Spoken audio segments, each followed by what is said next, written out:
Welcome to the MetaMarine Podcast, where we talk all things from Warhammer 40k that have power armor. Keep all appendages inside the drop pod until it comes to a complete stop. It's time to rev your chainswords and beseech the Pantheon. Don't be a Tina.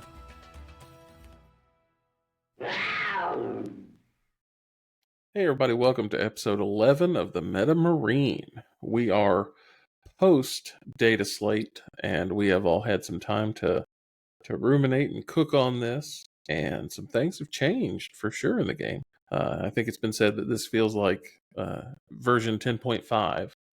I think that's fair to say so far. But we'll get into that tonight. My name's Max Stahl. I'm here with Thomas Bird and Nick Fuller. How are you guys doing tonight? Doing great. I can't wait to talk about some of the new changes. We were talking just the pre-show. We were like, this is too much good stuff. We got to just start the show because we were talking about good stuff. So hopefully I haven't forgotten all my things I just talked about. But no, man, it's super exciting, man. What a world we live in. If you're a Warhammer fan, like there's so much stuff to dig in. If you're not excited about the changes, I don't know. I don't know how you can't be. Like it's just so much. What else do you want? It's so good. It definitely it's a lot of changes, not only to the individual factions, but to the game itself. Dude, I had to take a couple days. I was talking to Nick. He came over for gaming on Friday, and I'm like, the first day it came out, I was like overwhelmed. Like it was just like so much, and you're like, we read through it all, and you're like, oh, and you're trying to like, what does that mean for me? What does it mean for the game? And then you're like, the next day you're still like, yeah, this, and oh wait a minute, this also matters. Holy cow, it changes these things too. And you're like, I haven't even, of course, we haven't even, start playing some games and you're like, oh my gosh, this happened. And yeah, it's going to take a little bit to like unpack it all, but it's freaking great, man. Yeah, there's a lot of stuff that on paper you're like, okay. And then like on the tip, you're like, oh my God, that is really good. It's a whole new game out there. It's like, we got the new maps, we got the new missions. You're trying to learn you try all these new measurements and you're like, so much, it's too much all at once. Yeah, there's a ton of intricacy and there's a ton of detail that may get lost. Slightly on your first reading. And that's kind of going to be the theme this episode of our What Did We Learn Today? We've learned too much to be individually, but what we're going to do this time is kind of highlight some changes that were either your favorite or most surprising change they made. And I'll go first. Mine was they changed that you cannot shoot a firing port weapon if that model has already shot this phase. So this was a quadruple nerf to the Iron Storm list. So that they earned every bit of it. I'm not arguing with you. I'm not. They single-handedly ruined it for the rest of us. I don't think it was problematic in most armies, but the Iron Storm's the only one I was aware of where that could have been an issue. There aren't a whole lot of move, shoot, move effects in the game in the shooting phase. Or, that tie in with a transport that has firing ports, right? Like the faction and the transport have to both line up, right? Like I think Eldar is definitely targeted. Yeah, Eldar don't have open transports. They have specific things where they move and they can't get in transports. So there's weird things. Yeah, I didn't think it was. I looked at it, I was like, what's the big deal? Like I've played Iron Storm. I've played that version. I understand that specific combo can be kind of powerful in the right circumstance with all the buffs and everything. But I'm like, still, even then, I was like, it's nice, it's neat.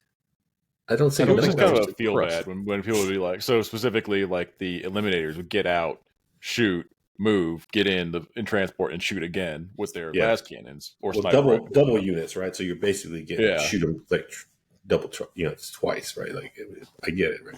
But, they're still Eliminators, so like they still didn't hit the broadside of a barn, but like it was still like wait, hold up, I'm sorry, they're shooting again. And you're getting the rerolls because it's a new unit shooting, blah blah blah. Yeah, blah, blah, blah. Their efficiency was like it made that combo like actually spicy a little bit, but like otherwise it's like regular Marines, like Ultramarines, like this doesn't work. It doesn't do anything. They don't wound. Who cares? 2 shots. They can miss one. 300, 200, something like 50, 300 points for this one little. Get out of here. How do you stop? Just kill the impulsor, and then they can't do it anymore. It's so easy.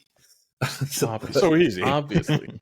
You don't like that combo? Just kill this truck, and it's fine. Yeah, just throw a wrench at it. So, Nick, what was your favorite change?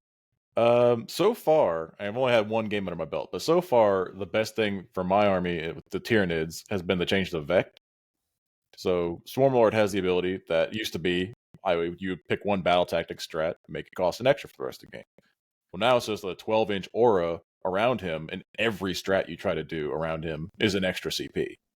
So the Swarm Lord or the Assassin or any one of these characters that have that ability now all have that 12-inch aura, and they can just wade into the middle of the table if they have, lone op or they're a defensive profile. I was gonna say, the Swarm Lord can wade into the middle of the table. Yeah. No, he's swinging them shoulders. He's happy as clam. But in like the context of that game, right? He's telling me the story, like Walter, his Annihilation Legion Necrons, but like we've all played against that list. He does really well with that list, and it's a tough match.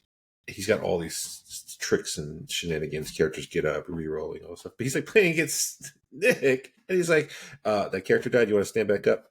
Oh, you next to Swarm Lord, 2 CP. Oh, you want to make that charge? Re-roll the charge 9-inch. You failed. Next to the Swarm Lord, kind of re-roll. Like, well, hey, if you were trying to charge a Swarm Lord, you're within 12, so that's going to cost you 2. Yeah. Do you want to re-roll all your shots because your guys are 12-inch guns and you just cost you 2. So those warriors want to like have assault with their guns and they exploit the exploding 5s on it or something like that. It's like yeah, cool, it's 2 CP. Like, yeah, there's a if you don't generate extra CP as part of your army roll, like it is rough. Yeah. Because you're like, I get 1 CP a turn, and I'm burning 2 a turn, so I'm burning like every other turn. I get to burn a strat. Well, plus secondaries are a little harder to accomplish now, and you can draw one redraw every turn, and you're gonna want to do that. So you might spend one just for that, so you're like a little low. So like certain armies that have access to it, Dark Eldar, there's a little bit of an exploit, at least right now, where you can have multiple Archons doing it. We don't think they stack, but words as they're written currently, they took out the restriction on Warlord. It's basically just any Archon. So you can just be like, Archons everywhere, because they run with Archons. And then now you're just like minus strats everywhere. I mean, so 12-inch bubble's a big bubble. Yeah. Like Death Watch. You're anywhere in midfield, that's like huge. Yeah, I don't think that's intended in terms of from what I've heard from the insiders, but like that slipped through the cracks. So we'll see if they adjust that. But like right now, if you haven't played against that, you don't think it might not be a big deal, right? Like you just like, I just shoot you from back here outside of 12 inches of that character. Not a big deal. In Nick's per case, like Swarm Lord's like, I'm in your face. Archon's charging you. You're like, well, they're going to be on you. You want armor contempt? No, you can't. Well, so if you cost more. If abilities that are named different things, do they stack? Yeah, as long as they're named different stuff, but they do the same thing, they stack. Cool. So Death Watch can increase the cost of a stratagem by 4. Yeah, but there's Death Watch. Yeah, but you started with Death Watch, so like, wait a minute, does that even matter? I'm sorry, but I have some Death Watch on the shelf. They just don't do anything. Just saying. But yeah, that was definitely one of those like on paper you look at it and go, okay, that's pretty good. That's corner case, but then like on the table, it is really powerful. It's really good if you could set it up. So like I think the sky, the way they talk about it, the sky's falling, but like I think the context of it is powerful, is key. It might not be that big a deal if you just like, I don't know. It's pretty easy for the Swarm Lord to be next to somebody. That doesn't seem like it's that big of a combo to me. On some of the new terrains, on some of the new maps, like there's the little L's in the middle. Like, well, okay, I just hide in this little crook here, and then I'm covering 2 different objectives. And it's like, hey, you want to come over on this objective and do stuff? Come on, let's do it. Plus, he also gives an extra CP. So it's like, at one point, I had like 5 CP in the bank. I was sitting there going like, well, I've never had this much before. I don't even know what to do with all this. It was spendable. The gluttony of riches, right? I don't know. I'd find a way. I mean, thank God they don't have. I don't have the ability to throw grenades, because otherwise it'd be every turn. Yeah, you get a grenade and you get a grenade. Yeah, for me, I mean, it's the CP changes, right? So instead of the name, battle tactics, it's the free or a reduction of 1 CP on any strat, and you can use it for any of them, right? Like it's like, oh, that's great, and then you start looking at it. And for me, I play Ultramarine, so like looking at Gilliman, they changed Gilliman to give him the ability to move through walls. So you're like, oh, it's always been a huge hurdle with Gilliman just getting moved blocked or trying to like position him to go with your guys, and he's got to run playing ring around the rosy around a piece of terrain. But now you can go through outside walls. His charge range. So you're like, okay, that's great, but like he's still 350 points. He's still super expensive. It's just not this thing. And then they're like, well, grenades you can advance and fall back, so like he's just not taking random mortals as much as he used to. You're like, okay, so he's not dying like a chump. And then you're like, wait a minute. One of his main abilities when I started using him, when they nerfed Oath, right? You don't get the full reroll wounds. Like having double Oath, way less impactful, right? Like what you ended up seeing was his other ability, which says every turn get an extra CP for free on a unit within 12. So you can just kind of run around, and you select it in your command phase, but you can move. So you can kind of position it. You're going to spend a strat. You can put guys within 12, so you can set it up to get a free strat. So what ends up happening is you take Calgar, you get 2 CP, and then you have Gilliman every turn, your turn and their turn. You're getting a free strat that you're just like, I'm going to armor contempt. Gilliman's near. I'm going to reactive move. You're like, Gilliman's near, so they can do it for free. Basically, you're not spending your main reserve. So that just kind of keeps building up if you're not just overspending. And you're like, whew, I felt like you. I was like, I have all the strats. I want to spend all of them. So I was like, I have to get another dice. I got more than 5 CP. I got 7 CP now. I'm like, oh, this is about to be the turn because I'm about to just go gangbusters here. So I thought it was great. And then at some point I was playing the game, and my captain only has the free strat for his +1 to wound when he fights. That's the battle tactic that he uses. He's a captain. He's punching. He's not shooting, so he's not using any of the strats. And I'm like, wait a minute. He can fight on death for 1 CP now. He can throw a grenade for free. It's like any strat. You're like, oh my, he can heroically intervene for free. His captain now has got all sorts of powers I just didn't even remember or think. Gilliman can heroic through a wall. You don't stand next to Gilliman. He just turned himself to Assault Doctor and just advance and charge every turn. You're like, oh my god. Yeah. So it opens like that change opened up a lot of different opportunities for a lot of different stuff. Yeah, so super impactful. Oh, yeah. I played with Gilliman. I wasn't expecting that much, and I was like overwhelmed how great it was. It was like I was coming home. I got to play with Gilliman. Of course, he's awesome. But how I maneuvered all the guys and how I got to spend CP and still do the same things I was doing, but you're always kind of the give and take of how much it costs. Now you're like, I feel like I have a new wallet. There's a big new bank account I could pull out of all the CP I was getting. So it was great. And then you just have Gilliman in there also. He's like, you thought Calgar fought good. Hey, what about me? I'm Gilliman. How many attacks does he have? Oh, a lot. It does mortal? Oh, man. Yeah. You're like, it's so good. So, in that vein, all of we represent the full gamut here. One of us got nerfed, one of us got buffed, and one of us kind of went in the middle. I'd argue that we all got slightly buffed, some of us more than others. Nick, obviously, let's start with you. You're the high end of the spectrum. You got some serious loving. Yeah, for sure. So what we're talking about, the Swarm Lord is back in the list. He's cheaper now than he ever was. Like he's down from 275 to 230, I think, right now, 240. Wow. So he's relatively cheap for what he does because he gives you extra CP and he has the Vector. Just fantastic. On top of that, they changed the Hive Tyrant to where he usually gives out Assault to everybody around him, and now he gives out Lethal as well. Everybody within 6 of him. So him and his little tugboat party of exocrines and any of my big shooty bugs just follow him around, and it is brutal, especially in Invasion Fleet. So Invasion Fleet is you pick if you're playing somebody who has a bunch of infantry on table. You go, all right, well I'm gonna take sustained against infantry, and then you add lethal on top of that. Then it's like, okay, now I'm burning Overwatch for free because I can do that. So exocrine shooting Overwatch with sustained and lethals. I killed one of the Scorpec Lords in that with Overwatch. He was going to run in, do his mortals, punt kick some warriors across the table, and take an objective off of me. I was like, hey, you know what? I'll try it. It's free. A couple sixes. I rolled 2 6s. I was like, oh, cool. So that's 2 lethals and 4 hits. Or I guess 4 ends up being 4 wounds. And he failed them, failed some pains. I was like, okay, that's new. That's good. I like that.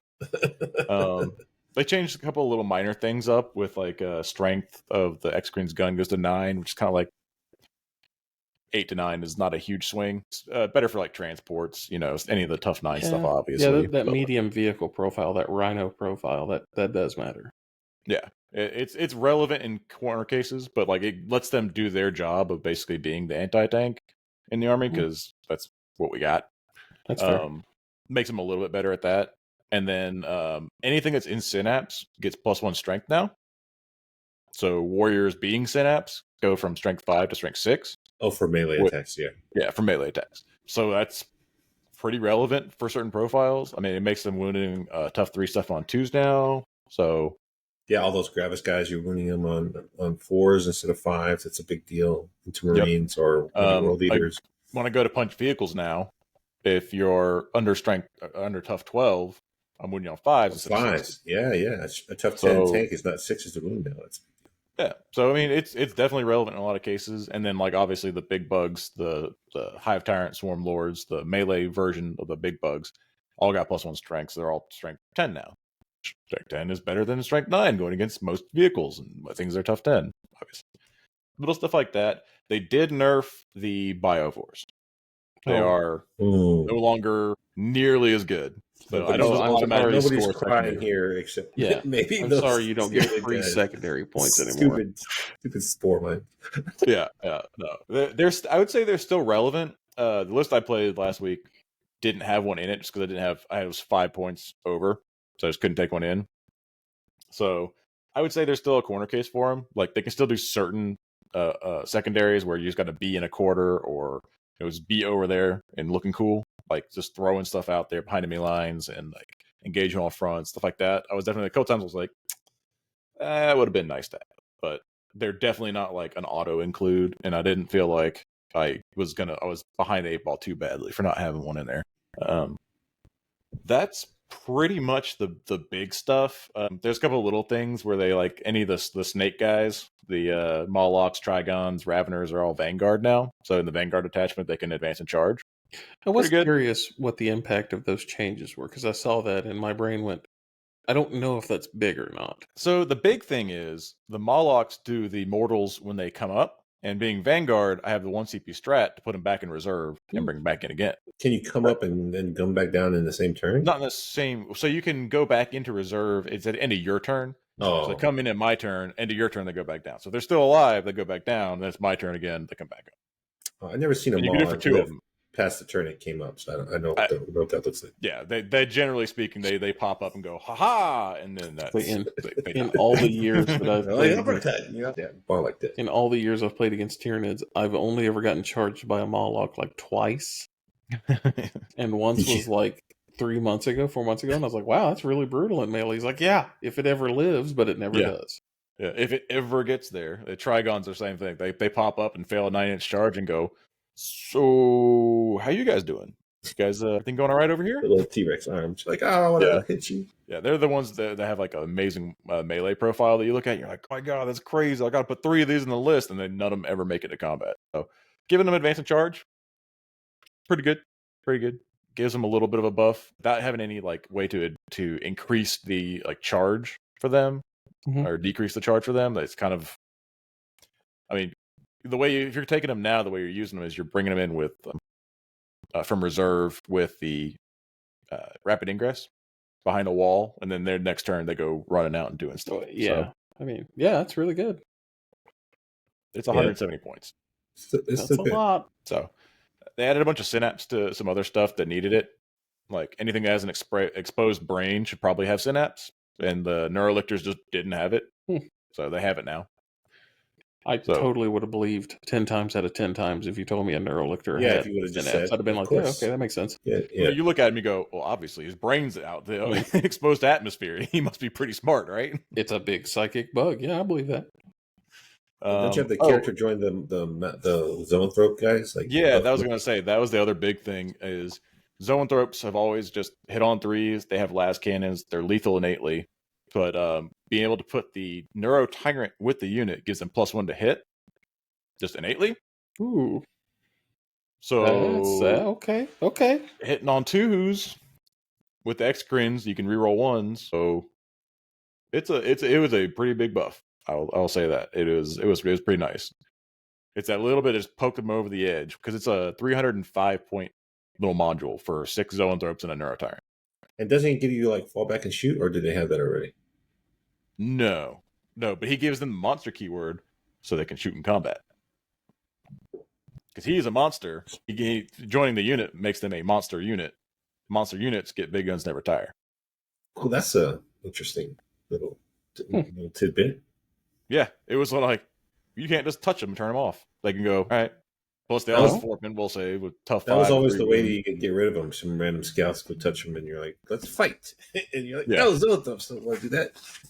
Well, in the vein of things I learned today, apparently it's that. That's a good one. I don't like that at all. Yeah, it really tipped the scales on them by just letting them take. And it makes sense, too, when you look at the models and the fluff for it all, right? It's big brain bugs should all be able to hang out together and be cool guys. You would think, right? Like, why would they restrict that? So that's good. Well, that's a lot of excitement for you. You got a lot of things to mess around with. I always thought it was models, but no, it is absolutely monster units. Now I got to think about, is there another interaction with that? That's how all our conversations start. I learned this one thing, and it spawns like 25. Like, did you realize that? That means that this can do something. Huh. There aren't many monsters in T-Suns. The only one is really the Warp Beast. Yeah, and he can't join anybody. No, I guess the Demon Princes are monsters, but they can't join anybody either. Huh. No, I think Magnus is a monster also, but neither here nor there. But yeah, it was one of those things where it was just like, oh, okay, yeah. Plus the Neurotyrann has a flamer too, so like he's got a decent gun. I also that unit would have charged and touched Zoanthropes, thinking, "Oh, I've just turned him off," and then gotten surprised by that. 100%. So we're gonna shoot that guy over there now. You're like, but you're in combat, and you're like, yeah, no, we're cool. That guy's the boss is here, so we got to look good. Plus, they have their las cannon shots are all lethal innately. So again, in the invasion fleet, sustained and lethal, and also the boss man has a 2d6 5-1/2 flamer. Ooh. So that Overwatch coming out of that unit for free if I'm standing within 12 of a Hive Tyrant. Also, within 6 of the Hive Tyrant, they become assault guns. So it's like okay. So that's pretty cool ability stacking in like a little combo you're building there. I like that. But it feels very much like the way old Synapse used to work, where it was when you were in Synapse range and then like it kind of like stacked and built and buffed things. So it actually like feels like you're playing, the more big bugs with the brains hanging out together, the better your army gets as a whole. And it's pretty cool. I'm looking forward to getting some more reps with it. I think it's fantastic that they very, very carefully buffed you guys. It wasn't we'll see if it's too much. I don't think it is, but I don't think so. No, that's interesting that it rewards you for being a good player and it rewards you for time with the army to understand the changes. Because when I read them, I remember thinking, I think it's good, but I don't know. There's a lot of like little tweaks, but it adds up to where if you do your movement properly and your timing of things properly, then like it really like you can have a really rewarding turn. Like the shadow turn where you do shadows. If you're within 6 of a Synapse model, you're -1 to your leadership when I do shadows. And then also with the Neurotyrant, you're another -1. So now the shadow turn is like, if I positioned everything correctly, this could be really bad for you. What's your leadership? I don't like that. Another thing I learned was they capped leadership debuffs at 9. I think that was in the game previously. You can't be better than a 4 or worse than a 9. It was never relevant. Fair. Now it is. But now all of a sudden I was like, I could stack this up to -3. It's like, no. And therefore what? Yeah. It matters for some people, but not for a lot. You can make Marines as bad as you could ever make them. And that I mean, making me fail leadership on a 9, it sucks. That does matter. I failed a lot of 9-inch charges. I have seen me do it routinely. I've also seen me make a 12-inch and make Thomas roll around on the ground. On the ground, literally. Everyone's like, "What? Is he okay?" Blade guard that will live in infamy. Yeah. I'm like, he wouldn't do that. He's like, I got nothing to lose. Got it. I'm like, oh my god! I was like, no. Yeah, wasn't even on the reroll. Just raw dogged it. He just straight rolled it. And I'm like, I just left that whole flank alone. And next thing I know, now I have my whole. I'm like, I'm going to play conservative 3 or 4 turns. Like turn 1, he does this charge, and now I'm all like, I'm all in. Turn 2, everything comes out of the booth. I can't have this one guy. Nothing. Next turn 1. Like these 3 guys have salted me. My whole army must attack. Like what? I don't know how I jumped from that to this, and then I hit every charge on my side. Has charged me. How dare the ruffians? Every turn I charged all the guys, and it was just like the whole game flipped the other way. Where Mac's like, what is happening? Yeah, if you'd have predicted that, I'd have called you a witch. Oh, man. I was playing a game today against we'll have a battle report film for my channel, but Cosgrove came over, and at some point he attacked Gilliman, made a charge with a knight, and I was like, Gilliman, kill this knight. And Gilliman almost died. It was super close. Like he was literally on 1 wound. He shot him, how did he even got there? Gilliman shouldn't have been anywhere near being in danger. So he's in trouble. He's almost dying. And then I'm like, as I'm setting up my next turn, I'm like, who you going to oath? I'm like, what do you mean who am I oathing? It's this guy. You don't get to touch Gilliman like that and expect to not face the full wrath of the Ultramarines. He ain't letting that stand. Calgar and Gilliman are like, we got this guy locked down. They exacted retribution at night. There was no pieces of him left. I was like, I hope he doesn't explode because Gilliman's on one wound right now. He might die. And like Gilliman's the warlord, right? So like in that sequence, if he had died, like they get the knights would get the 5 up feel the pain buff for killing the warlord. I was like, on turn 1, he's about to kill Gilliman right now. How did this go so wrong? So Thomas, you're the middle of the road. Do you feel like you got buffed or nerfed? I mean, of course, we always feel slighted. Like the one thing, like if you're playing Ironstorm, which I guess is the most popular Marines, I wouldn't have thought so, but like they're the ones that took the biggest hit. And I think they said in their article, like the most played or the most whatever was Ironstorm. Yeah, they were called out specifically. Yeah, so they took a big hit. So obviously, if you're Marines and you're playing Ironstorm, you're probably a little sad because they like the relics going up, and they changed them because they went up in points, whatever. But they changed them back down. But they changed them from auras now to single uses, which is dramatically. That's huge. That huge. Nerfs that list.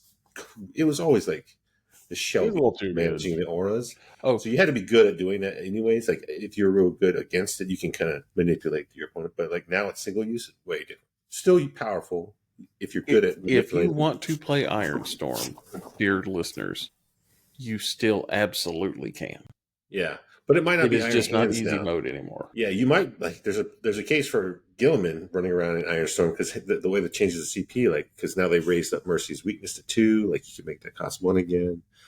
Ironstorm always is usually weak on melee, so you can now have Gilliman in there. You maybe switch from these vehicles that can't really fall back to like dreadnoughts who can fight. Like maybe if everyone of those Redemptors, I don't know why, but like maybe Thomas should play an Ironstorm Redemptor list. Oh, no. But for my personal list, Gladius is very good. Obviously, I love it.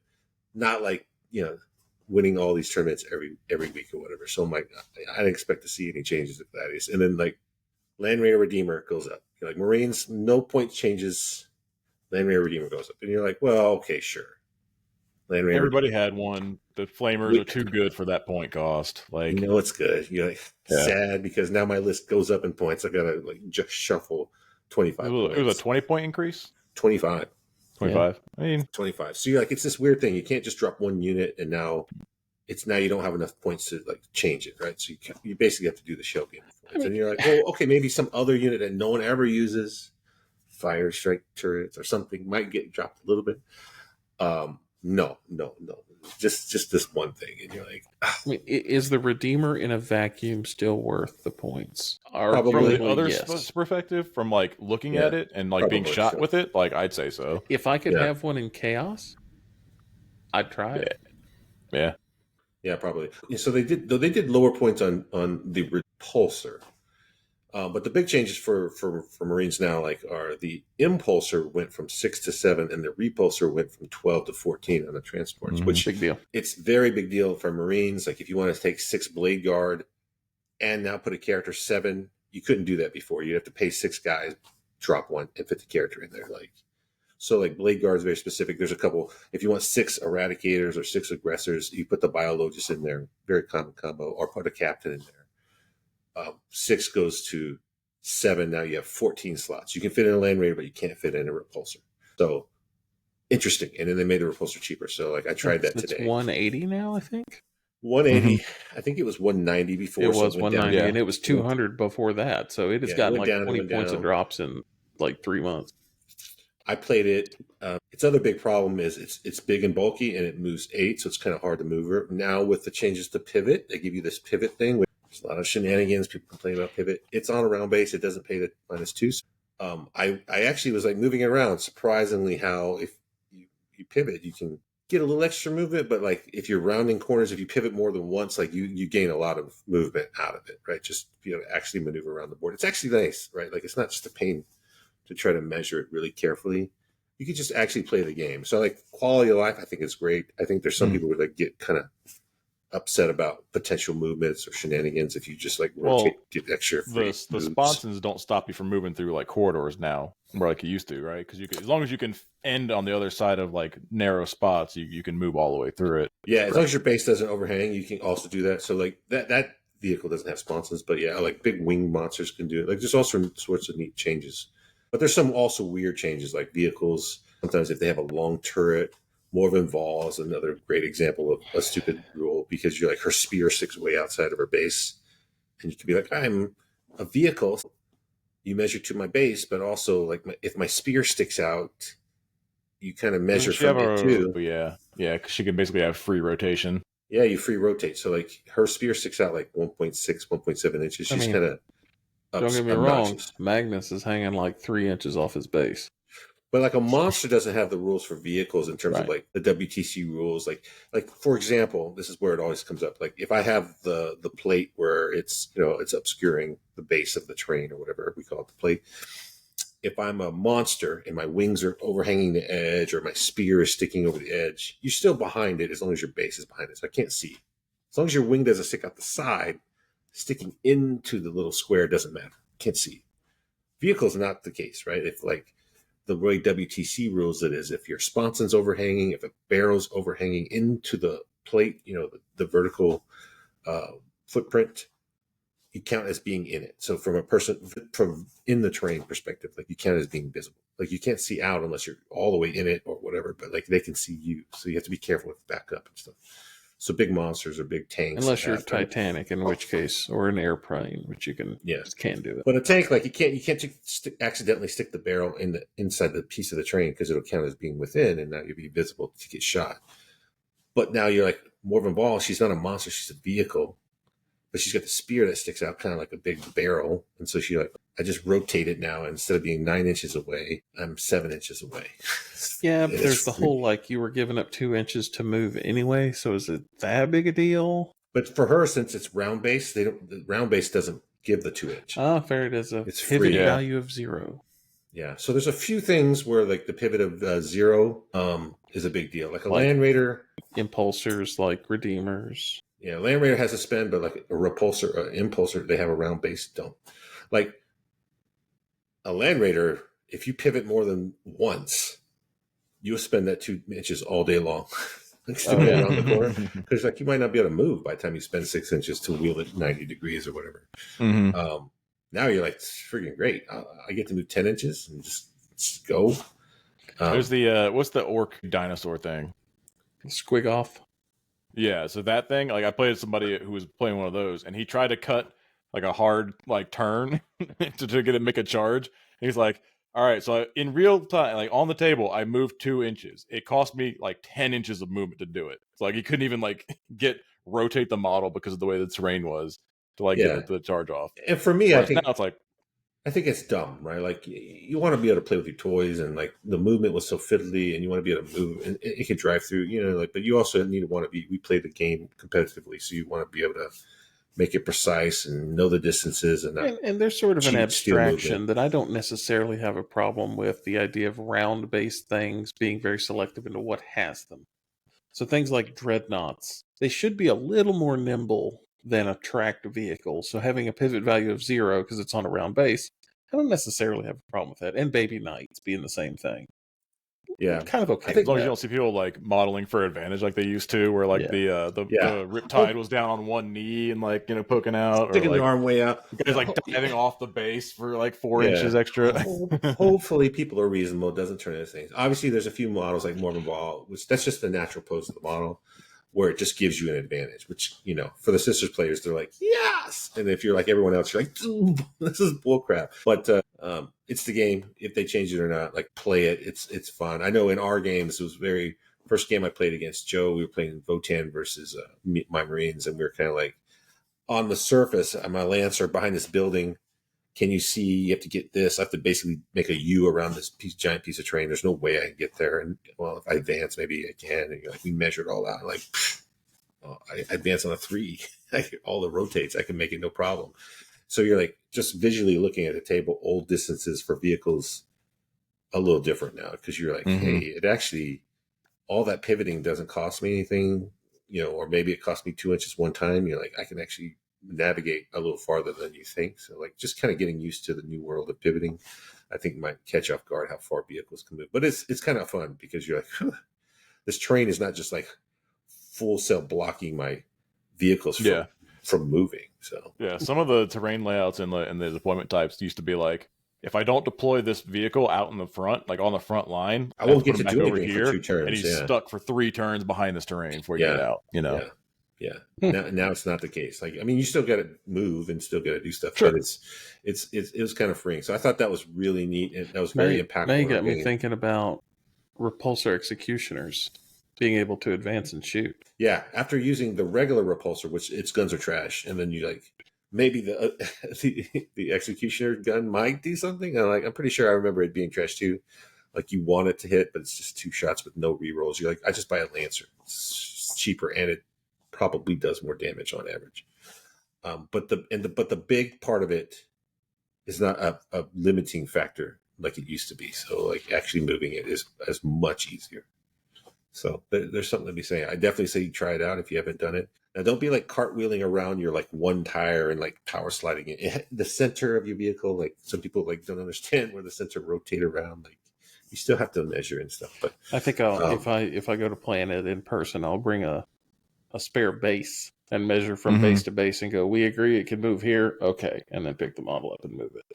Yeah. So for my Lancers and stuff, they're just on the little rotate bases. So they're not glued down. So you can like actually take it off and the base is there. And I have 15 takes because I built that Ironstorm list. They're all just sitting on the table. I'm like, I'll just take one of these bases. So I had that exact thing because you're like, there's no way that tank can make it. We're like, take it off, measure it very carefully. You're like, yeah, I made it by a lot. There's a lot extra.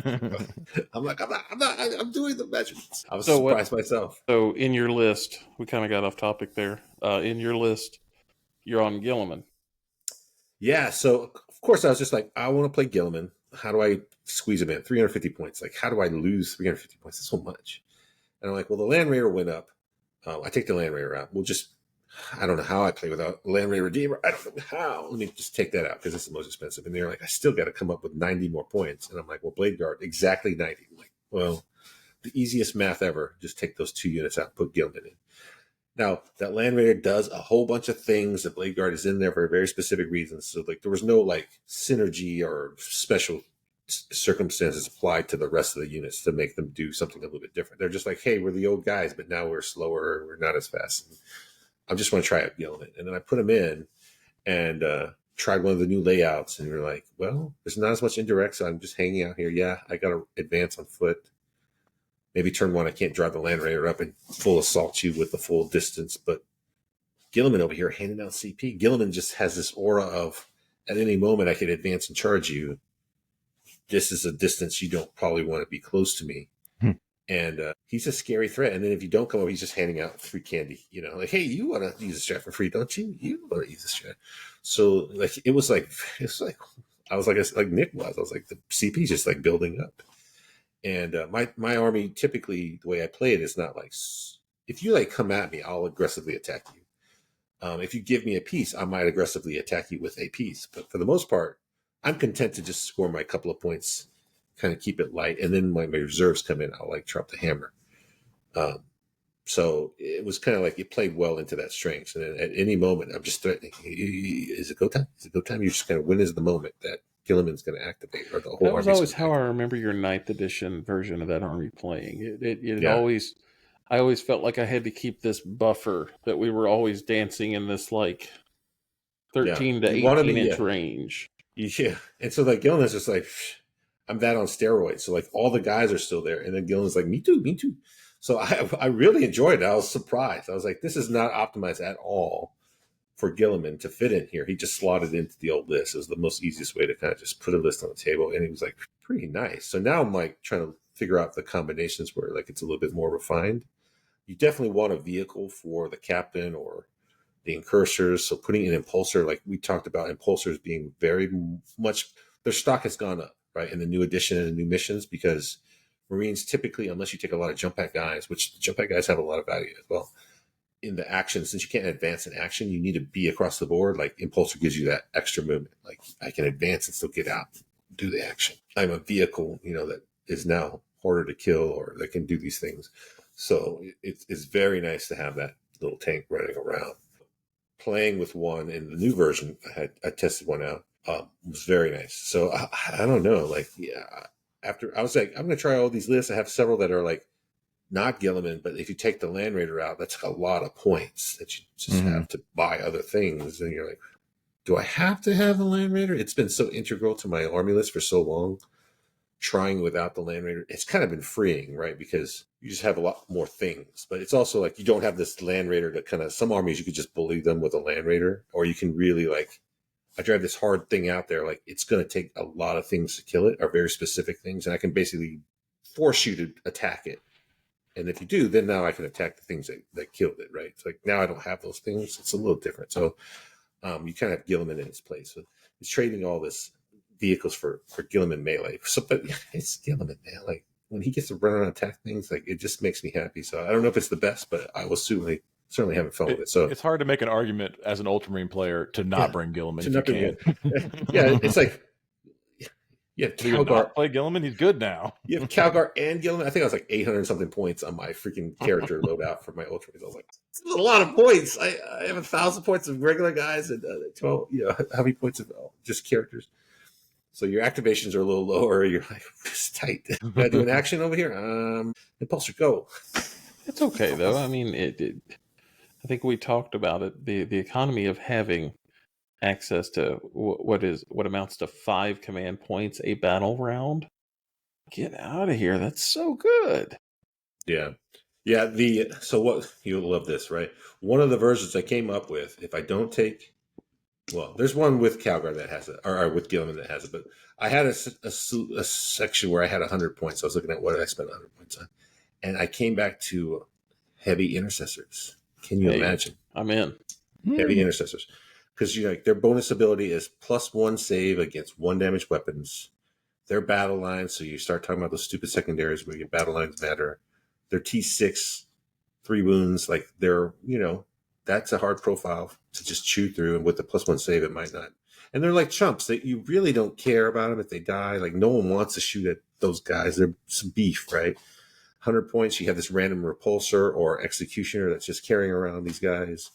Actually, I don't think the executioner can carry 5 guys. No, I can't. But the repulsor can. Which after playing it, I'm like, I don't want that stupid repulsor. But the idea is there. The idea is there. And so I was like, man, I don't hate these guys. And then if you take Gilliman, he has if you're within infantry, 3 inches within infantry, you're alone up, right? So you have all these like, well, who's going to stand out? If he's standing out in the open, like who's going to be with them that's not going to get killed? You take the little lone up lieutenant. Now you're buying more characters. You're like, I have 900 points of characters. Or you take this beef stick that just stands there. You're like, oh, let me take regular intercessors and put a little librarian that has a Forp Invulnerable save. 10 of them. Like, who cares? Like, you're going to shoot these guys? Like, with the Forp Invulnerable save? Like, Gilliman's coming. He's just randomly standing next to these guys. You're like, you want to charge him? He's going to heroic intervene for free. Oh, no. Like, it's like all these, like, I never would have put those units in. And now you're like, they kind of enable Gilliman to do things and threaten things. And you're like, I think it's the moving through walls. And it's such a big, 2 things. The stress is so huge because making it anything you can be reactive where you need it. 12 inches is pretty big for him. He moves fast. You're preaching. And now you're spending free every turn, your turn and their. That lets you, like, if you have Calgar, like he's just like giving you TCP that you're not necessarily spending every turn. So you're just like saving them up to when it's like time to spend lots of CP. You can't double up, which is kind of a big deal.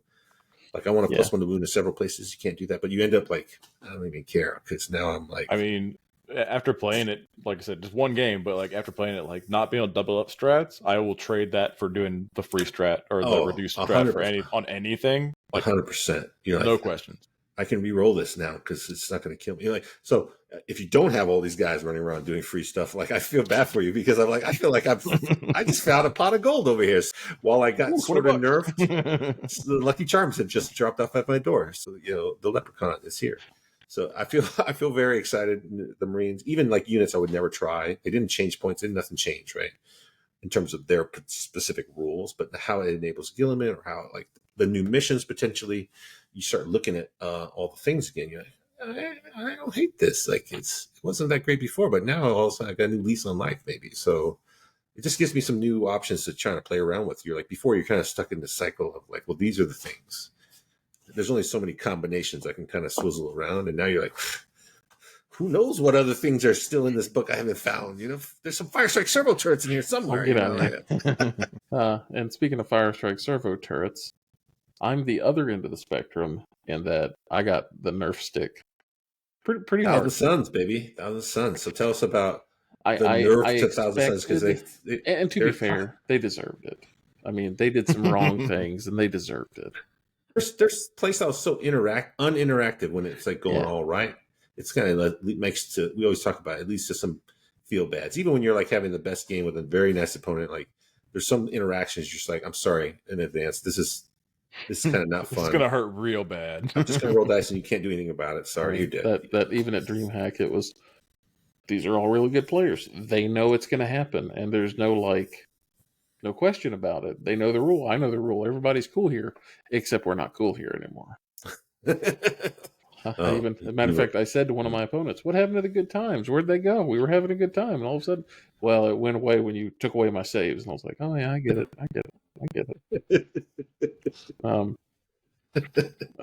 So yeah, the big one is they did get rid of my no saves, and now it's just 2 additional AP. It's a +2 to the AP, or 2 additional AP at anything that targets this unit this phase, and it is only in the shooting phase. If you're AP1, it makes it AP3. Mm-hmm. Okay, I didn't realize it was an extra. It is 2 additional AP value in the shooting phase only. I mean, yeah, if you have a 2-up save base, that you're like, okay. I mean, that's pretty good. But like a lot of things in the game with 3 and 4-up saves, like they still don't get a save basically. Well, the big change was they made it shooting phase only. Previously, it was any phase. So like Scarab Occult could come in and I go, "Hey man, no saves, and I got a pretty decent melee. Get rid of you." Or I would do it in your movement phase. This was my trick, is I would say, "Hey, I take those guys' saves away in your movement phase. You gonna move them? Because I might Overwatch." But that's gone now, so I get it. And then you cannot Doom Bolt a lone op away. There was always the argument: is that an attack? Blah blah blah. You can still do it if you're within 12, but you could just shoot them if you're within 12 too. So yeah. Doom Bolt still retains its value as get off of me, don't touch me. It's not an attack, so I'm bouncing you off of me, and then I can shoot something else, kind of thing. Can't triple move anymore. So, oh no, yeah, I know. I hate it so much. I'm not arguing that was a bit much. I'm not arguing with you. And then there are 2 minor ones. The Exalted on a Disc. His ability used to be at the end of the movement phase, you pick something visible, and within 18, it may have been 24, I think it was 18, and you're half move, advance, and charge with that unit. And now it's, I have to hit you in the shooting phase with his Flamer attack. And if I do, you're -2 to your move characteristic, and it charges. So, little bit of a nerf, because previously you could teleport an Exalted on a disc and go, "Those guys are slow," and then leave in the shooting phase. But I have to be able to shoot you, which means I have to be within 18 or 18 plus 9. You know what I'm saying? Well, plus the move again happens at the beginning of the shooting phase, so you can't then do it. You can't be like, haha, and then dip. I mean, you can still be at 18 plus 9. So I can be at 27 and say... you use it to extend the range. Because it is a psychic attack. It just says you have to hit with his Astral Blast attack in the shooting phase, which is, it's an 18-inch flamer. If you've ever been got by that, it's so rough, because you're like, they drop it and run off, and you're like, I can't move, and then I can't charge, and that's all they want is stay over there. I'll deal with these 1 or 2 things.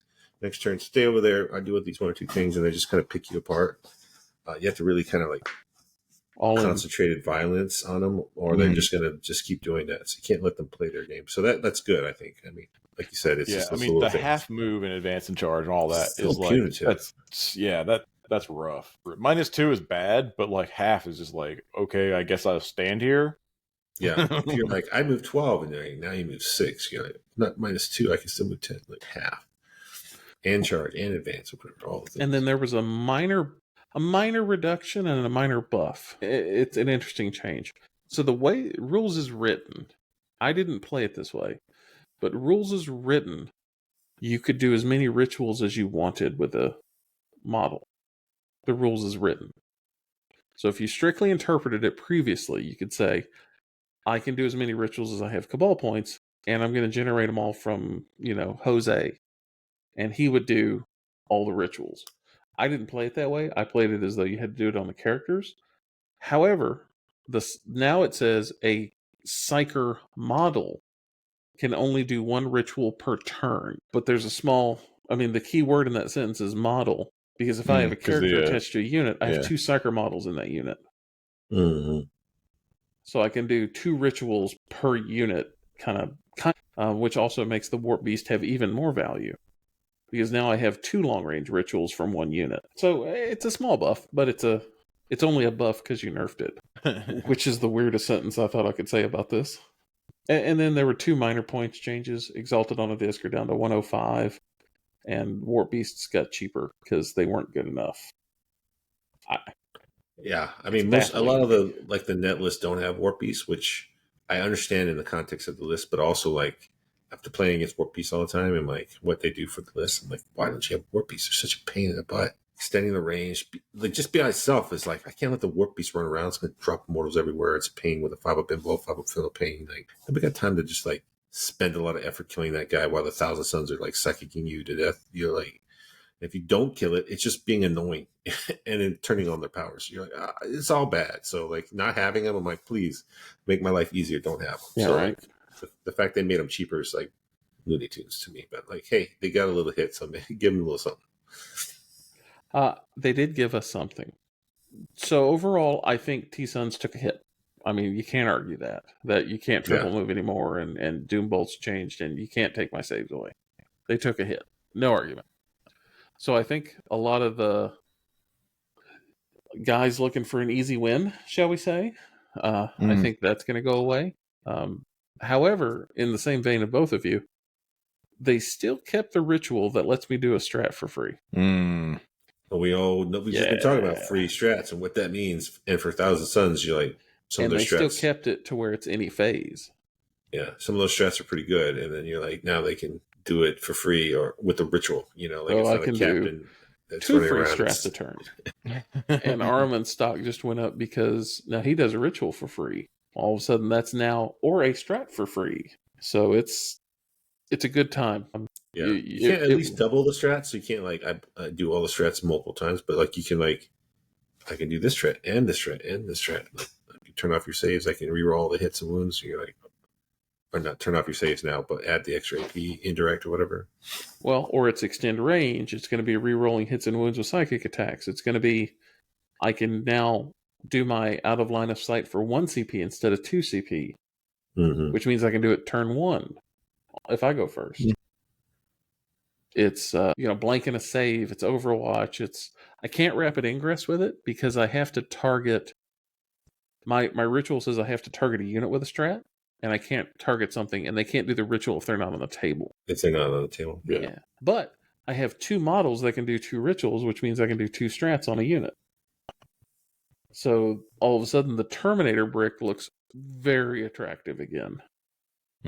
Fair. Turning all their bolters into psychic and strength 5, and then re-rolling hits and wounds, which means now they're all dev wounds for free every turn. For free. Every turn, yeah, it's kind of terrible. Hey, now you got a stew going. That's a lot of shots. It's all the things. So it sort of, you can lean into the damage way more, I think, now than you previously could. So every turn you have to deal with the casino gun. He's still, believe it or not, betting on America. You have to deal with Magnus. You have to deal with the 10-man Terminator brick.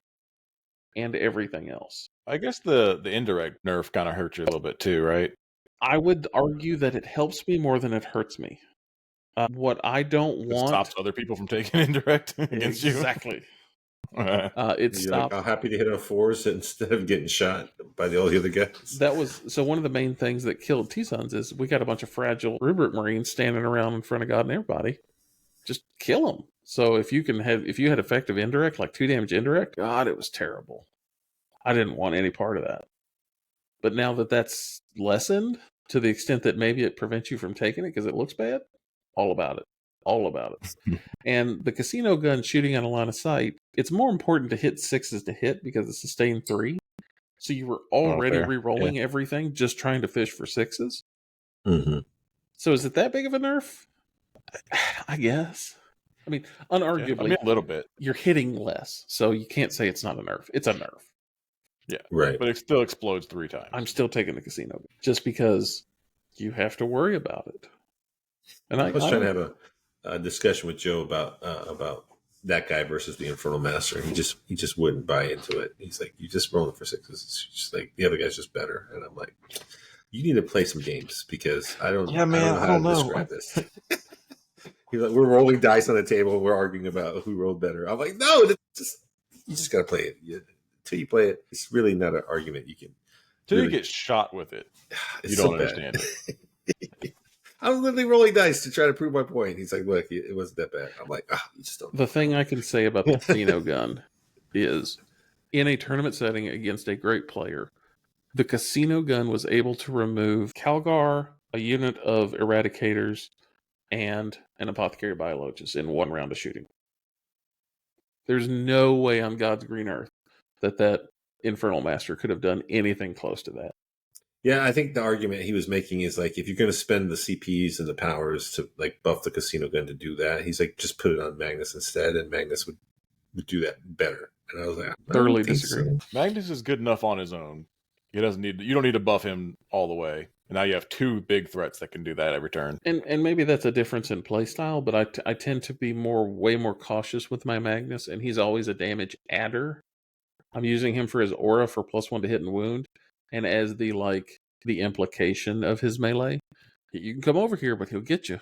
Yeah, rather than using him as a threat vector in its own right. Yeah, he's not the main focus of all your damage output. Like, yeah, I agreed. I'm like, I guess I wasn't doing a good job arguing your case. I'm like, I think you just need to play and just give both five like I did, and maybe you'll change your tune. Maybe you'll whoop him, and then we can all laugh because nobody wants Thousand Suns to win, so it's fine. Either way, that's a win for me.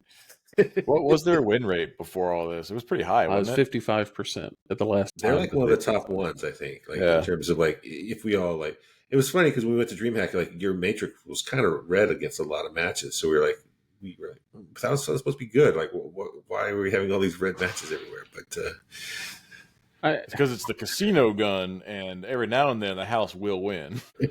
Well, the house always wins. That's the issue. Well, no, we were like, it was red in terms of like we didn't want that match because like it was bad for the Thousand Suns. We were like, well, Thousand Suns supposed to be good and wrecking everybody. How come like it's got so many bad matches? Like it was kind of hard to pair. And to be fair, I was being exceedingly cautious with my matchup. With that sheet, I didn't want to be put in a position where I could fall apart very quickly. And there are some armies that T-Suns just, man, they don't do good. They just don't do good. You miss a couple of rolls here and there in the beginning, and it's like, okay, well, the counterpunch is going to hurt. So, or something that can be the punch, like World Eaters. Ooh, World Eaters is a tough match for T-Suns. That's one of those. It's like a coin flip too, right? Like it could go really badly for either one of you, right? They fail a couple charges, and you go, so you're just standing out in the middle of, okay, everybody in my army kills your army, I guess. And they make their charges, and you go, okay, well, good game. A long lunch break. Alternatively, you try to overreach and you try to go, I'm gonna bite the hand. I'm gonna go get that 6-man, exalted. I'm gonna extend and do it. And then he makes a couple of feel no pains. And all of a sudden things go backwards and you go, oh. And then 2 of them are left alive and they eat the whole unit. And you're like, well, crap. Yeah, that was one of the things. You're like, 1 guy left alive, 2 guys left alive. They usually had enough horsepower to like mulch little squads. And you're like, can't leave this sucker alive. You gotta overcommit. And then you're like, oh, I blew them all up and I didn't like plan for the next squad over. And then he just now is freewheeling to get you because they're so fast.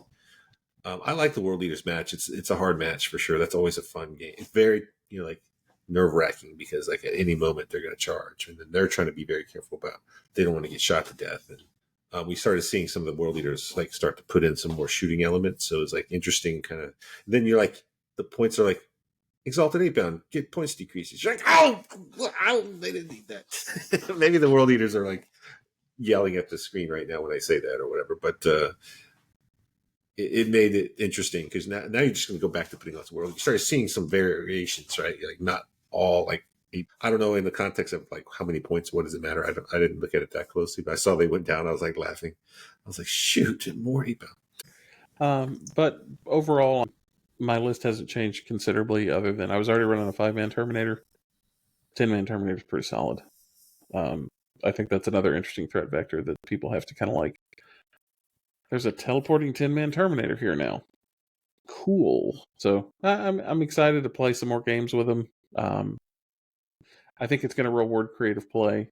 That I enjoy that list that makes you think every turn instead of just being an autopilot kind of list. That doesn't really jazz. I don't really do that. But my poor Alpha Legion took it in the face. Ooh, did they? Chaos Space Marine. So it's interesting. From all kind of like the initial glance, Chaos Space Marines got really kicked hard, and they're like the big losers of the data slate in terms of like points and rules got nerfed. And I was talking to some guy, one of my buddies, and they had some Chaos lists, and they told it to me. They're like, this list is really good.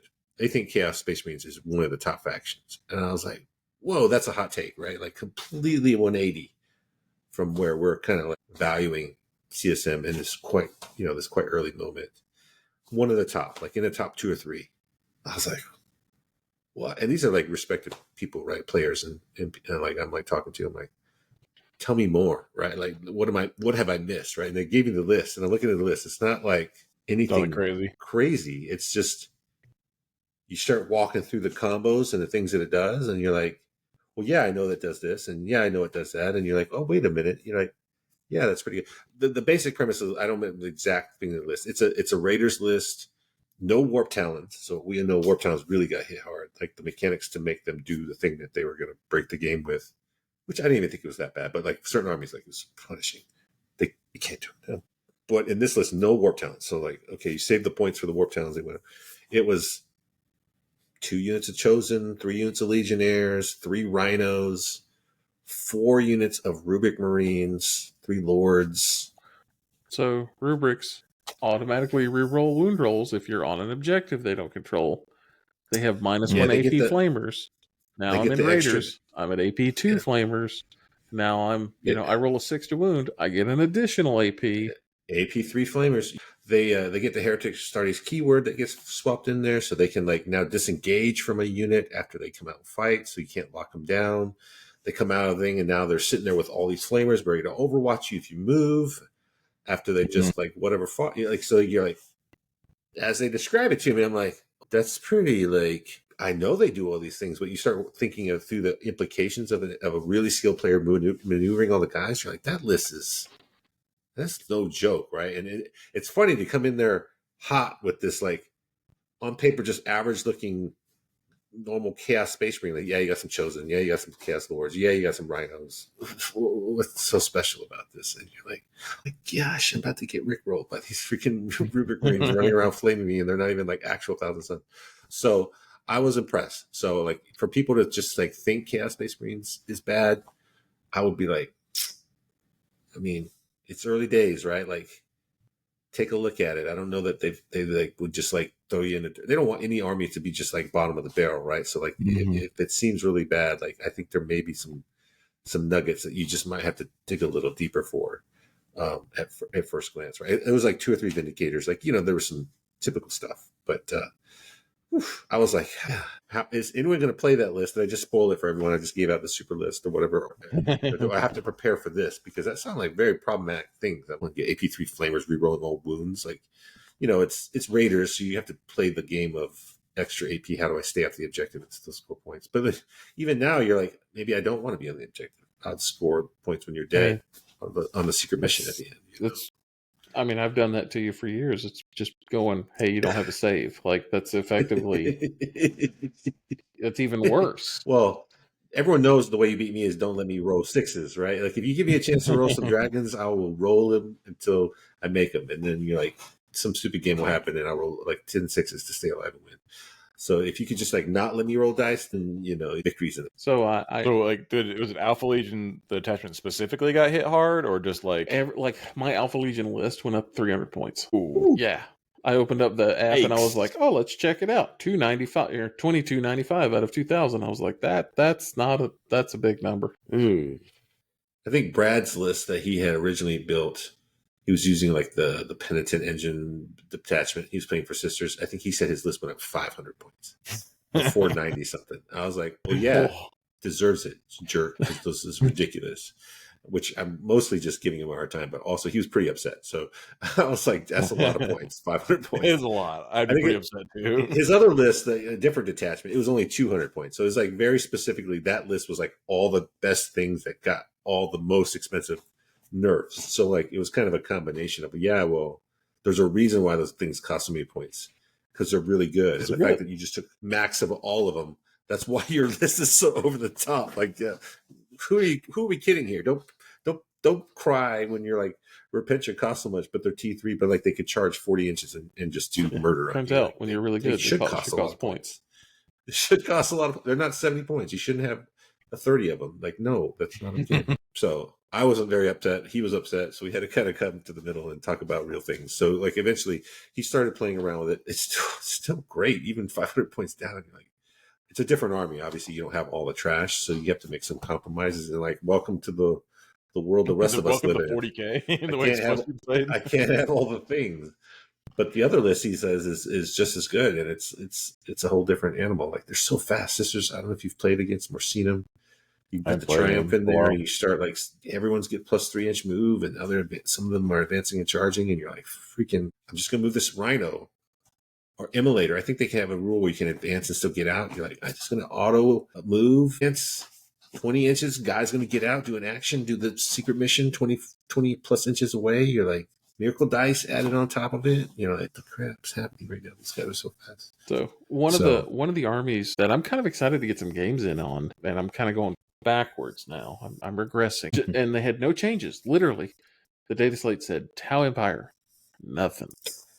Tau Empire, you good to go? Don't worry about it. But what they did is this is interesting. Everything got a points decrease that was in my Retribution cadre. So you can make a list, and I want to see Thomas's genuine react because he hasn't seen this yet. Nick's seen it. I thought they got no changes. They went down in points. Yeah, big time. So Retribution, this is the +1 strength. You know, all the free move. Farsight, his ability was +1 to wound if he's in the unit, and then a free strat or decreased by 1. So now it's just decreased by 1. So now it's we can move and shoot move for free. Okay, so you got to have Shadow Sun now to generate CP and Farsight. And then you do a couple of commanders, and you can do 3 units of the flame suits. So 9 of them.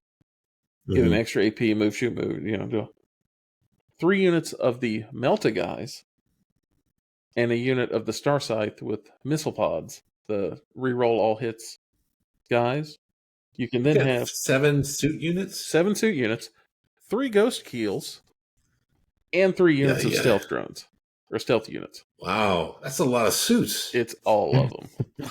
Holy moly, that is all of them.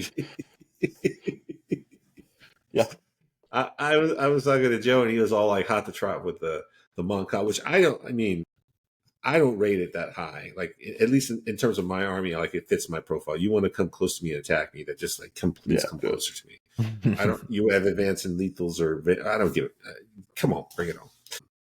If you want to stay back and be cagey, like, I'll just hide back here for a few turns, and then your powers run out, and then I'll come get you. Like, I got to play either way. But that list is like, I'm so fast, I'm running around doing janky things, and then I'm extra strength and I'm extra toughness. But I feel like you do give up a lot of bringing down, and that makes life easier. You got to kill the whole unit to get it. Yeah, there's 3 suits and a commander. They're coming close to me. They're going to all die. Like, there's not one suit that survives and then runs off in the corner and hides. What do you mean you got to kill them? Get out of here. That happens. It's going to happen. I'm anxious. They don't have it. I'm curious to see what that plays like. There's the like, it's all suits. Like, oops, it's all limes. Like, that's a lot of 21 crisis models on the table. It is interesting. Again, if you love suits, I mean, that's a freaking army for you. So that's about bring it on, baby. I love it. That's about all I love in Tau. I'll be honest with you. I want to see it. I want to see Joe's Monka, because we played the Botan game, and he was not. He's like, I just want to see how it is, and we're going to try it. And he did not like it. So he's like, I think Tau's way better. And then, like, in his estimation, and a couple other guys he was talking with, when they it's interesting to kind of just go talk to him and post data slate. What do you think the top 10 armies are, the top 5, top 3? Who are the best armies in the game? You know, you start going through the list, whatever. everyone's list is similar or wildly Chaos Space Marines. I've caught me off guard. I was like, what are you talking about? They just got kicked in the nuts. You're like, top 2, like, well, what? Let me see this unassuming list. How is this the best list in the game? But yeah, he rated Tau very high, like one or top 2 or top 3 in the game. And I was like, did the breachers get hit at all? No. Oh, God, those guys are so gross. So yeah, that was his thing. He loved the breachers. Obviously, they shoot a lot of shots. They get to reroll point wounds. efficient. I mean, the thing moves fast. You can advance and dump out, and highly aggressive. The same old stuff, right? Like, if that's a problem for your army, if you can deal with that, or you have some way to overwatch, then you're like, that's where the Land Raider really wants to be in there, so you can like flame those guys. So you kind of go back and forth on it. But I was like, yeah, I mean, it's every army has to have their little gimmicks and their little strong units, right? Like, I don't begrudge anyone having some power to like throw on the table, right? Like, that's half the fun of the game. So it's interesting to kind of talk through the different mechanics of those stuff. But yeah, he thought it was really good. I'm like, yeah, it's okay. It's definitely good. It's in the top tier. I'd give it an A rating. I wouldn't call it S tier or top 2 in the game. No, it's good, but like it's not broken good. I don't even know. Like, I never rate armies like that. So like, if you told me what's the top 5 armies in the game, I'd probably give you some armies, right? But I don't even know what that is right now. Everyone rates Blood Angels really high. As a Marine player, like, I know exactly the list or variations of it that you're talking about. It is very good. It has some specific weaknesses. So like in a team's format, it's great, right? As you pair around the weaknesses, you're like solid gold. It's high pressure, lots of Marine bodies. It's very fun to play. Like the melee, it's awesome to chop people. You got a bunch of jump back guys. Freaking great. But it's also like, it's Blood Angels. Like, it does a very specific thing. It does it very well, but it's not like a lot of tricks that you're putting in. You have some like charging tricks. You have the Sanguinor doing Sanguinor tricks. Like, in general, it does the things. And like, for me, like, it's too kind of one-dimensional in terms of how you attack it and how it attacks, right? So like, I kind of get bored with those types of lists. And I also think it's easy to pair against as well, or build counters too. If everyone's taking Blood Angels, like, easy to stop Blood Angels. If no one's taking Blood Angels and you show up with a random Blood Angel list, well, that's gonna be a sneaky problem, right? Like, that's the kind of world I live in. But like that Chaos list, it's much more flexible, much more versatile. The packs and all the crazy things that like buff those units on the surface, they don't look that great. You start adding all the layers in, it's rerolling all hits and wounds and stuff that they get. Like, all the Legionnaires, like, it's strong, man. They do a lot of damage, and it's got a lot of like units to just be like, I play the mission, I jump out of the Rhino, I do Rhino things. Like, guys, you don't understand. And if you haven't played a lot of the transport shenanigans where like the Rhino moves and guys get out, a Rhino full of 2 guys, one gets out here to attack you, the other one gets out and does an action all the way across the board. You're like, that's kind of a problem. Some of the missions, you're like, I need to be in certain places, and they just kind of easily do that. Those are the types of armies that are going to do well in this new version. So, look, I'm just jazzed to put 21 crisis suits on the table and 3 and 3 ghost wheels. Well, we need to play crisis pilots, because I was like talking smack to Joe about just Tau in general. So obviously you're going retaliation cadre. It's way different.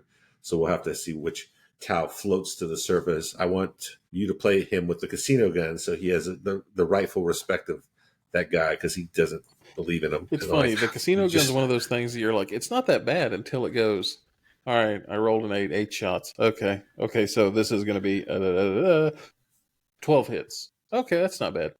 No, that's 12 additional. Now I'm going to roll 4 6s. Okay, so 22 hits. Wait, what? Yeah, it's a pain in the butt. But the equal pain in the butt is dealing with 3 ghost keels. Mm-hmm. Man, those things are a pain in the butt. After playing against the ghost keels with you that one time ages ago, right? This is 2 or 3 versions ago. I don't even know when we started playing that. If it changed a few times. I have like mad respect for ghost kills, so I never have it. When it comes to ghost kills, I like, they get the full attention. Like, there's no like fire here, there's no extra things. Like, you're gonna die. And like, offensively, they don't actually do a lot of damage, but like defensively, like, they're sneaky, like durable. So you can't just kind of casually throw a few plates at them and hope. The whole kitchen sink's got to go in, right? So you like make sure that you don't leave them, because then they like run around and start doing obnoxious things. And I found with Tau, you don't want like those kind of units running around. So the thing that it's I am interesting. Terrified about trying to play Tau though is man, if you run into a Tyranid player, you're having a bad day.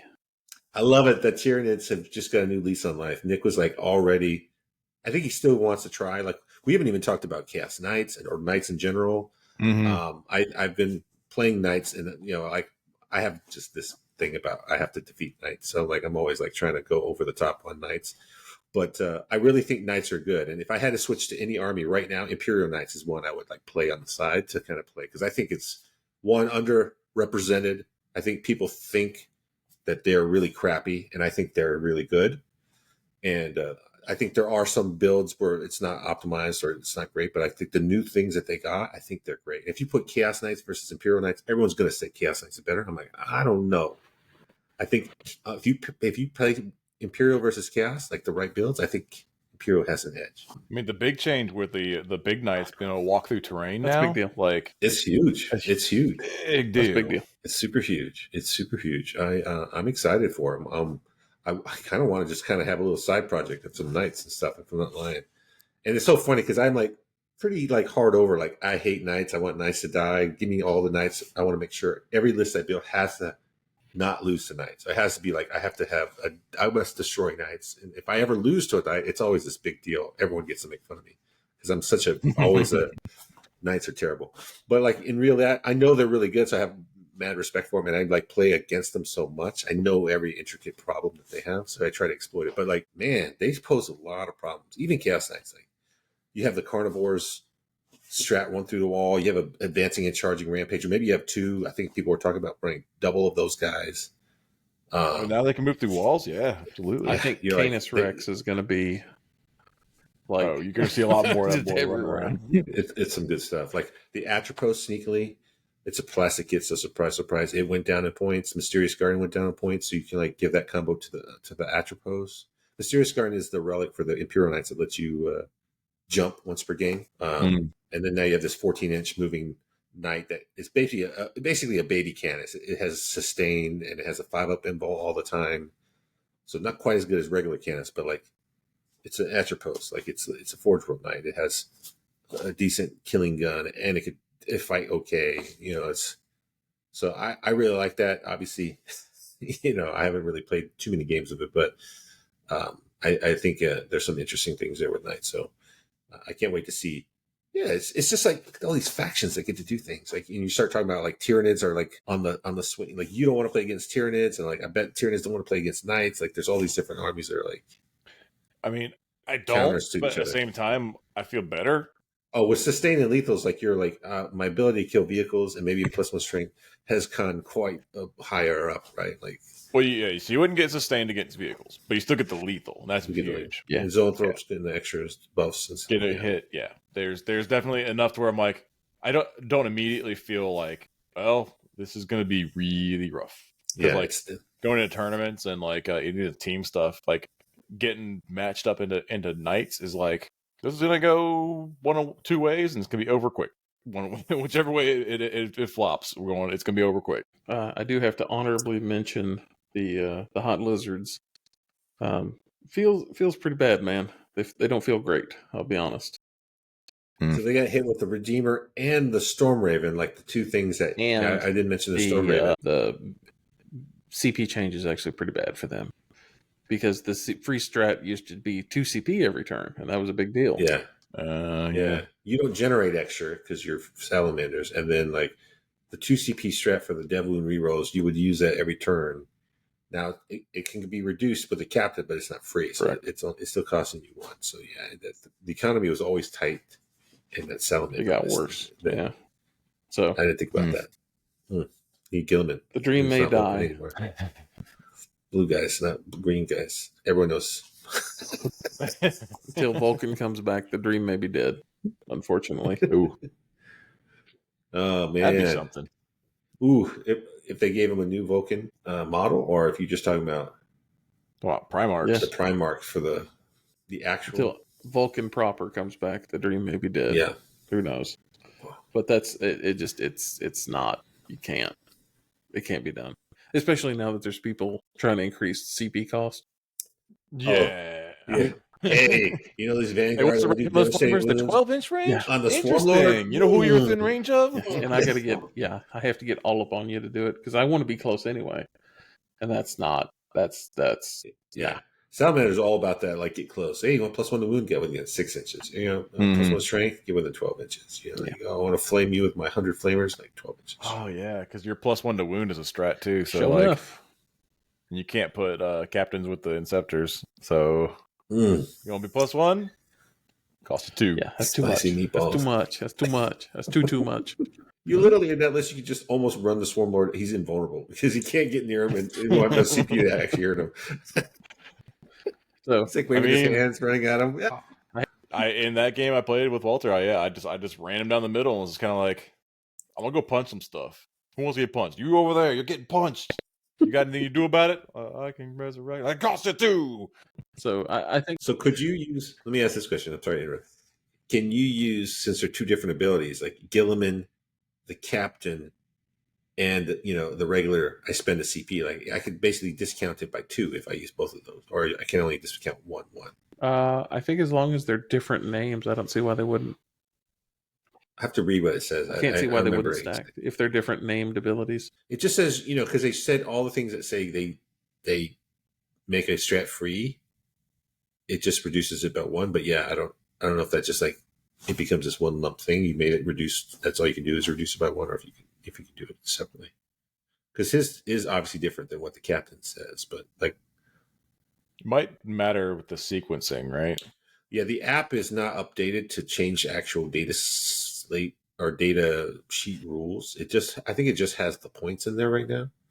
So if like you read the captain, or if you read, it still says the only thing it does say in here is all of the abilities that increase the cost now have the exact same verbiage, and they all have the same name. So I would think you couldn't.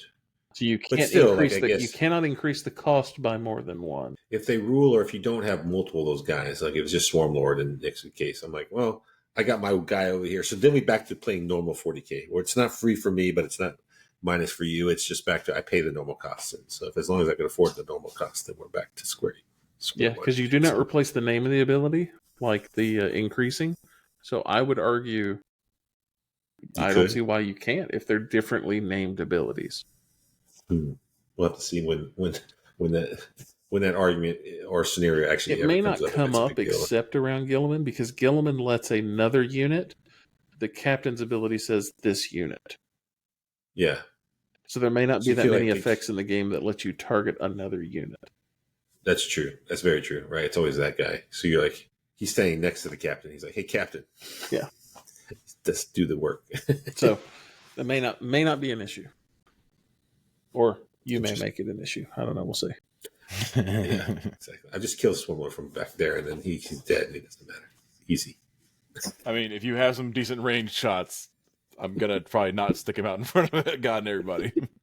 I didn't have my Inceptors for the longest time. I played the game today against the Knights with no Inceptors. I was like, I felt naked without some deep striking Inceptors. But they would be a perfect thing to kill the Swarmlord. I would feel like they could kill the Swarmlord in one volley just from those guys. What's his toughness? Tough 10. Ooh, 6s. Tough 10 with a 2-up, 4-up? 2-up, 4-up, and a 5-up for free if he's within 12 of a I've Tyrant. Ooh. Yeah, he'll have to feel the pain. That's pretty tough. That's pretty tough. I'll spend the 1 CP if I have to. I don't know. I don't know if the Inceptors can pull it off with the, how many wounds? 10. That's like it's not crazy, right? 10 wounds is like a Demon Prince. Oof. That's like exactly a Demon Prince's stat line. Yeah, Gilliman is T9 with 10 wounds, but they might be. But he needs 6 better kill him because he's coming after you after that.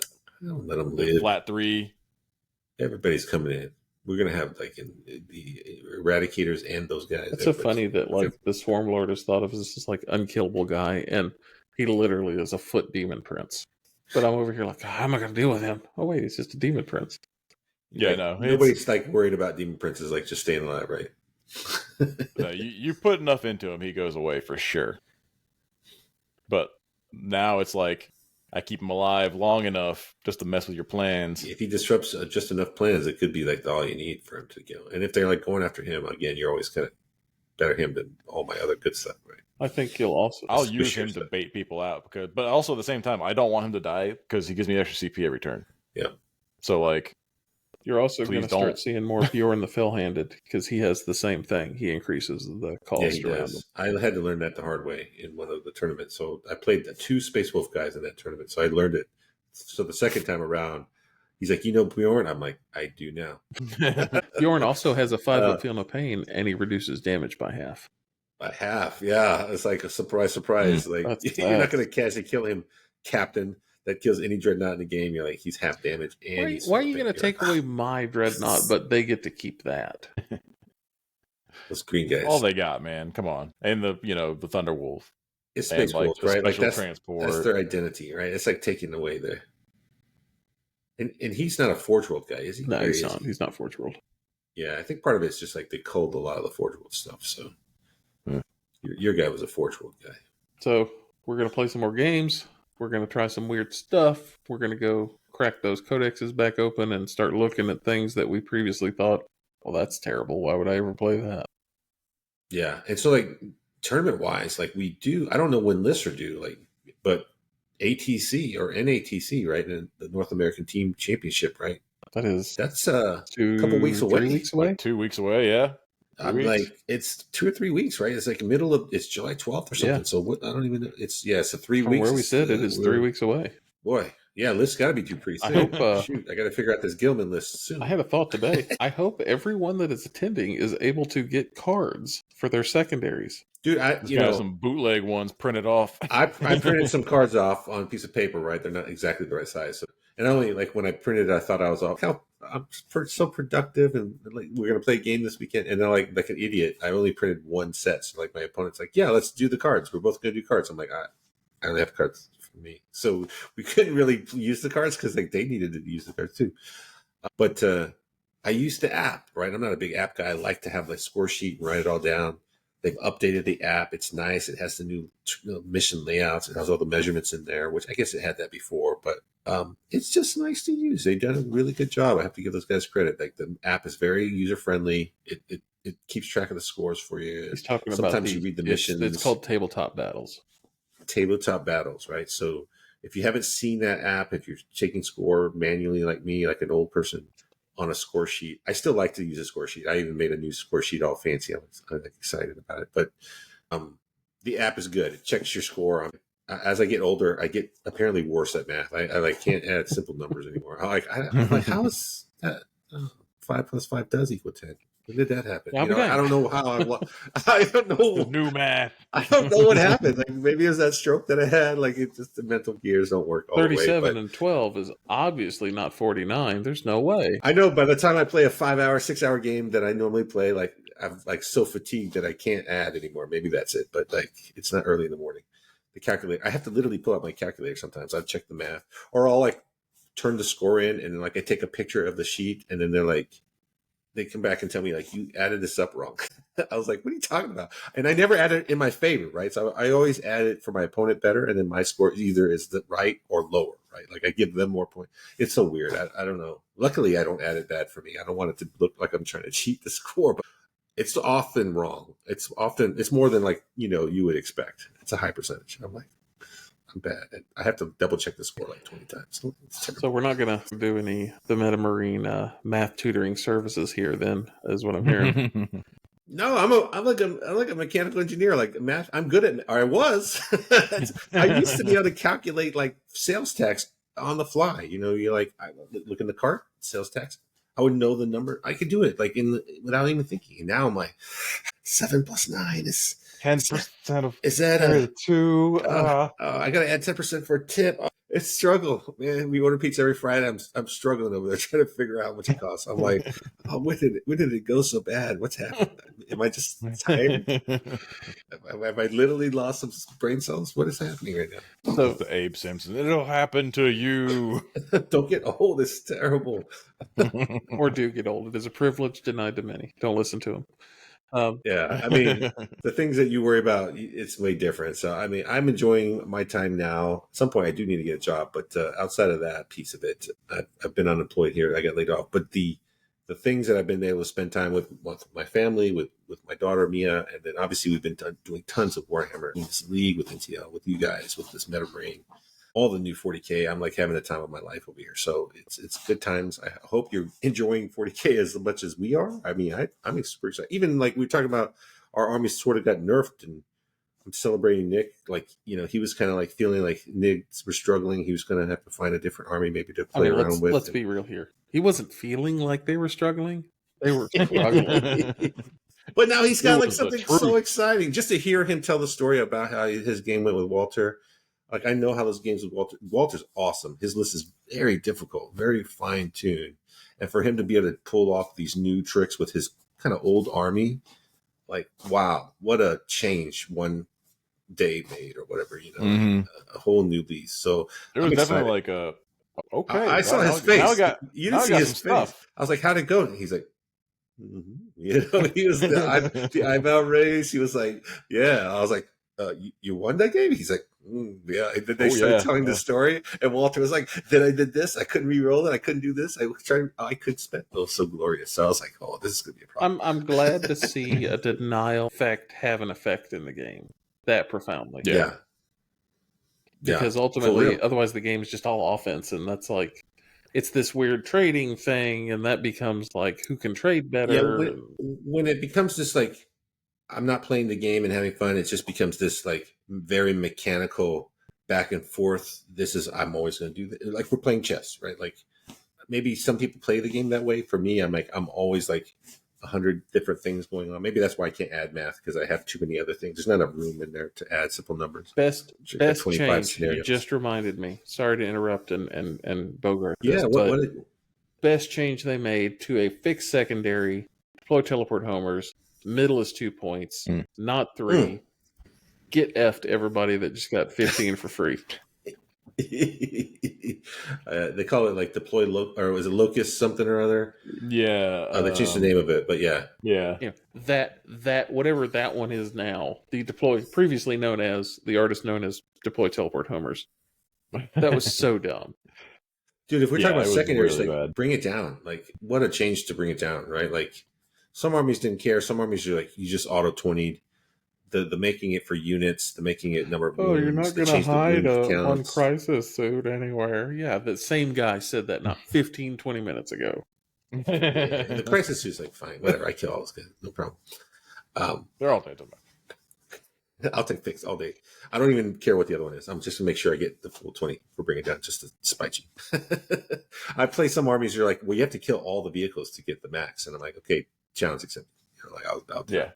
What's funny is the tyranny list I played, Walter was like, we were first picking it up, he's like, oh, I'll just bring it down. That's easy choice for that one. I was like, I've got 3 X-Crins, a Maleceptor, 2 Hive Tyrants, the Neuro Tyrant, all monsters. And I was like, yeah, you get like 14 points.